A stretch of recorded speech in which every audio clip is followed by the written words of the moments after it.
ಕವಿತೆಯ ಶೀರ್ಷಿಕೆ ಪರಮಾತ್ಮನ ನುಡಿ. ಅದು ನಕ್ಷತ್ರಿಕರ ದಂಡು. ಅದು ನಕ್ಷತ್ರಿಕರ ದಂಡು. ಪುಂಗುತ್ತಾರೆ, ಅಲ್ಲಿ ಹಲಗುತ್ತಾರೆ.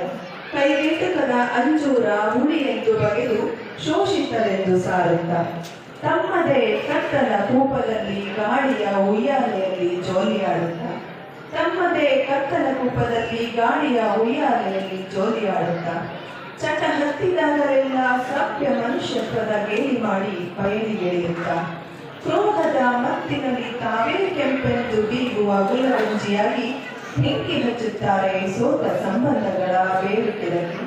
ಬೆಂಕಿ ಹಚ್ಚುತ್ತಾರೆ ಸೋತ ಸಂಬಂಧಗಳ ಬೇರು ಕೆಳಗೆ. ಅವರು ತೋರಿದ್ದು ನಾಲ್ಕಾರು ಪಾತ್ರಗಳ ತುಣುಕು. ಎಲ್ಲದಕ್ಕೂ ದಿಗ್ವಿಜಯವೇ. ಕಾಗೆಯ ಎಂಜಲುಣಿಸಿ ಕೋಗಿಲೆಯ ಗೂಡು ತೊರೆಸಿ ಆಶ್ರಿತ ಮರಿಗಳ ಆರ್ತನಾದಕ್ಕೆ ಮೊಸಳೆಯ ಚರ್ಮ ಧರಿಸಿ ದ್ವೇಷದ ಗುಲಾಮು ಸವರಿ ಉರಿಯ ಉಂಡೆ ನೆಂಕಿ ಮಂಜಿನ ಪದರು ತೊಟ್ಟ ಉಗ್ರ ರೂಪ ಅವರದ್ದು.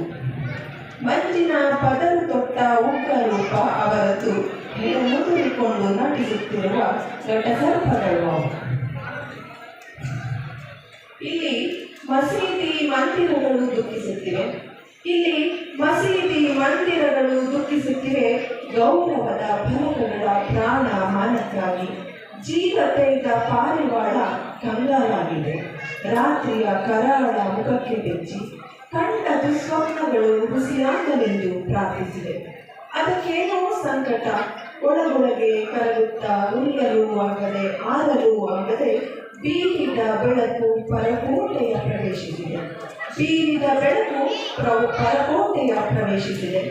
ನಂಜಿನ ಮೊಳೆಚುಚ್ಚಿ ಬೀಸಿದ ಗಾಳಕ್ಕೆ ಸಿಕ್ಕು ವಿಚಲಿತಗೊಂಡ ಹಕ್ಕಿಗೆ ತನ್ನೊಳಗಿನ ಪರಮಾತ್ಮ ನುಡಿಯುತ್ತಾನೆ. ನಂಜಿನ ಮೊಳೆಚುಚ್ಚಿ ಬೀಸಿದ ಗಾಳಕ್ಕೆ ಸಿಕ್ಕು ವಿಚಲಿತಗೊಂಡ ಹಕ್ಕಿಗೆ ತನ್ನೊಳಗಿನ ಪರಮಾತ್ಮ ನುಡಿಯುತ್ತಾನೆ. ಒತ್ತಿ ಉರಿದು ಜಗವ ಬೆಳಗುವ ದಿನಕರನಿಗೂ ಗ್ರಹಣ ಕತ್ತಲು ಆವರಿಸಿದಾಗ. ಹೊತ್ತಿ ಉರಿದು ಜಗವ ಬೆಳಗುವ ದಿನಕರನಿಗೂ ಗ್ರಹಣ ಕತ್ತಲು ಆವರಿಸಿದಾಗ.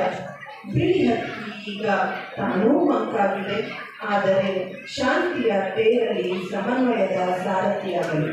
ಆದರೆ ಶಾಂತಿಯ ತೇರಲಿ ಸಮನ್ವಯದ ಸಾರಥಿಯಾಗಲಿ. ಈಗ ಬಿಳಿ ಹಕ್ಕಿ ತಾನೂ ಮಂಕಾಗಿದೆ. ಆದರೆ ಶಾಂತಿಯ ತೇರಲಿ ಸಮನ್ವಯದ ಸಾರಥಿಯಾಗಲಿ. ಧನ್ಯವಾದ.